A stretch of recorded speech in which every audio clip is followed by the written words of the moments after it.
عليه الملائكة ليالي رمضان كله وصافحه جبريل عليه السلام ليلة القدر ومن صافحه جبرائيل عليه السلام يرق قلبه وتكسر دموعه أو كما قال النبي الكريم صلى الله عليه وسلم. وقال صلى الله عليه وسلم وهو شهر المواساة أو كما قال النبي الكريم صلى الله عليه وسلم إن الله وملائكته يصلون على النبي يا أيها الذين آمنوا صلوا عليه وسلموا تسليما. اللهم صل على سيدنا محمد وعلى آله وأزواجه وأصحابه وأتباعه وبارك وسلم تسليما كثيرا كثيرا. محترم حاضرین، عزیز بزرگوں اور بھائیوں، آج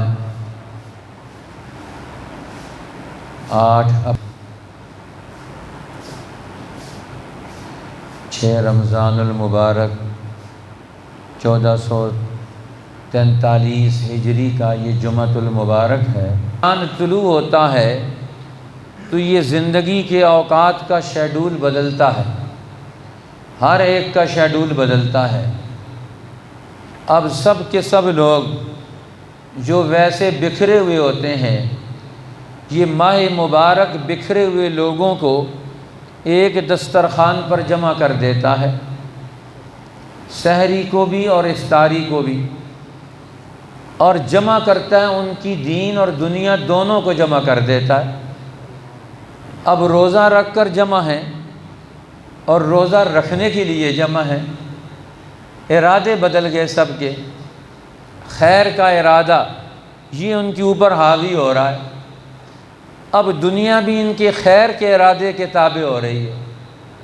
اب ان کا کھانا پینا یہ روزے کو تکمیل کے لیے ہو رہا ہے، یا روزہ رکھ کر اب جو توانائیاں کھو بیٹھا ہے وہ واپس اسے مل جائیں، پھر دسترخوان سجایا جاتا ہے اور سب لوگ گھر والے، ایک خاندان کے لوگ، دوست احباب، وہ اپنے اپنے دسترخوان پر جمع کر دیتا ہے.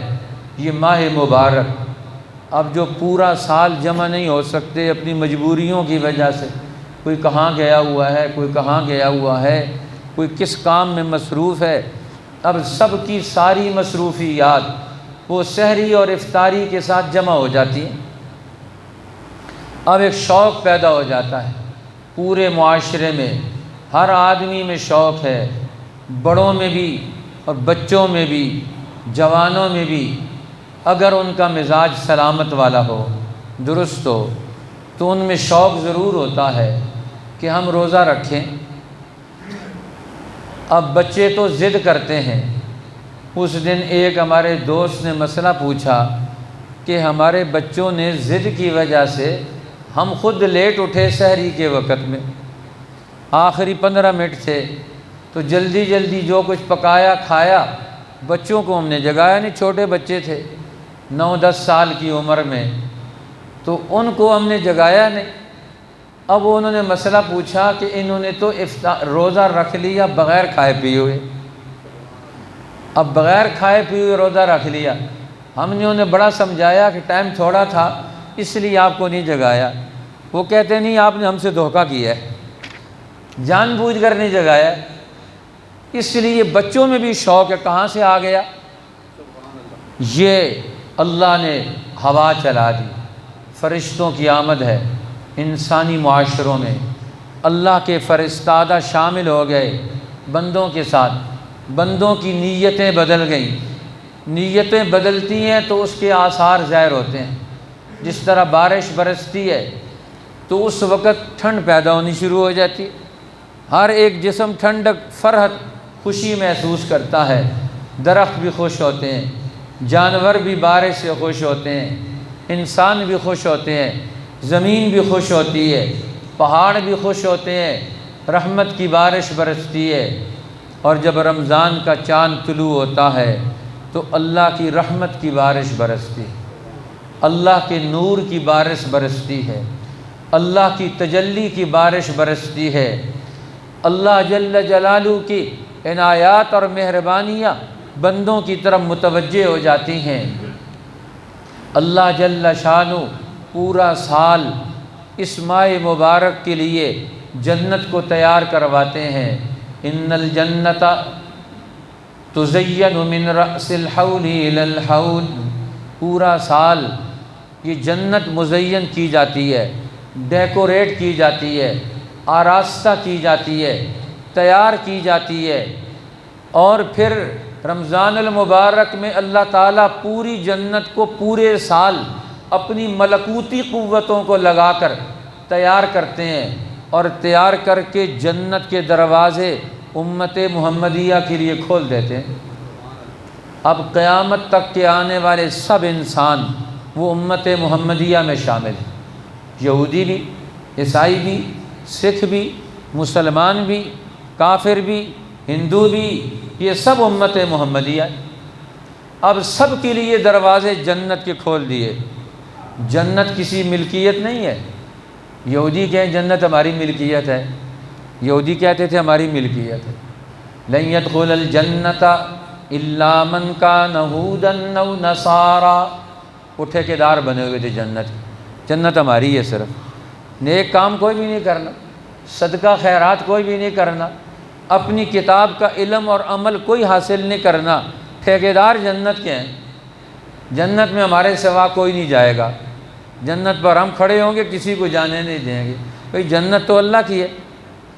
اس لیے علماء نے مسئلہ لکھا ہے کہ دنیا میں کوئی آدمی کسی کو یہ نہیں کہہ سکتا کہ تو جنتی ہے یا تو جہنمی ہے، یہ کسی کا اختیار نہیں، سوائے نبیوں کے، وہ جنتی ہیں پکے، اور سوائے صحابہ کرام کے جن کے لیے اللہ نے اپنی رضا کا اعلان کر دیا۔ ان کے سوا اب کسی کے لیے یہ روا نہیں کہ آپ کسی کو کہو کہ آپ جنتی ہیں یا آپ جہنمی ہیں۔ ہاں، جنت والی علامت آپ میں پائی جاتی ہے۔ اب یہ ماہ مبارک یہ جنت کی علامتیں پیدا کرنے کے لیے ہے۔ اب جنت کی علامت کیا ہے؟ پاک ہونا، ذہن پاک ہو جائے، جسم پاک ہو جائے۔ جنت میں جائیں گے وہ لوگ جن کے اندر اللہ کی محبت ہوگی۔ اب رمضان آ کر کیا کرتا ہے؟ جی اللہ کی محبت اجاگر کرتا ہے، انسان کے دل میں اللہ کی محبت پیدا ہو جائے، اور اس کے لیے عمل کروایا جاتا ہے۔ یہ ایک دن میں محبت نہیں پیدا ہوتی۔ اب یہ روزانہ روزہ رکھے گا، اب روزہ رکھے گا، کیوں رکھے گا؟ اس کے اندر اللہ کی محبت اور عظمت ہوگی تو یہ روزہ رکھے گا، وگرنہ کون آدمی مشکل میں اپنے آپ کو ڈالتا ہے؟ کسی کے لیے ڈالے گا؟ تو اب یہ جب روزہ رکھتا ہے اس کے دل میں اللہ کی عظمت اور محبت پیدا ہو گئی۔ اب یہ روزہ رکھ کر سارا دن، یہ اس روزہ رکھنے کے بعد نیت کر لی اس نے کہ اے اللہ، میں اب تیری عظمت اور محبت کی بنیاد پر میں نے روزہ رکھا ہے، لہٰذا اب میں تیرے اس حکم کی پورا دن خلاف ورزی نہیں کرنے دوں گا اپنے نفس کو۔ اب اس کا جی چاہتا ہے پانی پیے، وہ دل کو سمجھاتا ہے نہیں، رب کا حکم ہے دن میں پانی نہیں پینا، وہ اپنے نفس کو سمجھاتا ہے۔ یہ دین پہلے اپنے آپ کو سمجھانے والا کام کرتا ہے۔ ہم اپنے آپ کو سمجھائیں، اپنے دل کو سمجھائیں، اپنے نفس کو سمجھائیں، اپنے آپ سے اپنی دین اور ایمان کے سفر کا آغاز کریں۔ من صام رمضان ایمانا جس نے روزے رکھے رمضان کے ایمان کی بنیاد پر، اللہ کے تعلق اور اس کی عظمت اور محبت کی بنیاد پر، وَاحْتِسَابًا، اور اللہ کے ڈر سے، اس کے احتساب کے ڈر سے، اس کے ثواب اور جزا کو ذہن میں رکھ کر۔ اور فرمایا یہ سفر ایمان کا سفر ہے، روزہ رکھ کر یہ اپنے ایمان کا ثبوت دے رہا ہے، اللہ سے تعلق کا ثبوت دے رہا ہے، اللہ سے محبت کا ثبوت مہیا کر رہا ہے۔ اس لیے روزہ ایک بندے کے دل میں یہ محبت پیدا کرتا ہے اللہ کی، یہ اللہ کے لیے بھوکا ہے، یہ اللہ کے لیے پیاسا ہے، یہ اللہ کے لیے مشقت اٹھا رہا ہے۔ اسی لیے تو فرمایا رب ذوالجلال نے خود ہی فرمایا سارے اعمال کا بدلہ قیامت کے دن فرشتوں سے دلوایا جائے گا۔ نماز کا بدلہ اللہ فرمائے کہ فرشتوں تم دے دو، ذکر کا بدلہ تم دے دو، استغفار کا ثواب تم دے دو۔ اب یہ فرشتوں کے ذریعے سے اجر اور ثواب اور بدلہ دلوایا جائے گا۔ اور جب روزے کی باری آئے گی تو اللہ فرمائے کہ فرشتوں تم میرے اور میرے بندے کے درمیان سے ہٹ جاؤ۔ الصوم لی وانا اجزی بہ، روزہ میرے لیے اس نے رکھا، روزہ اس نے میرے لیے رکھا۔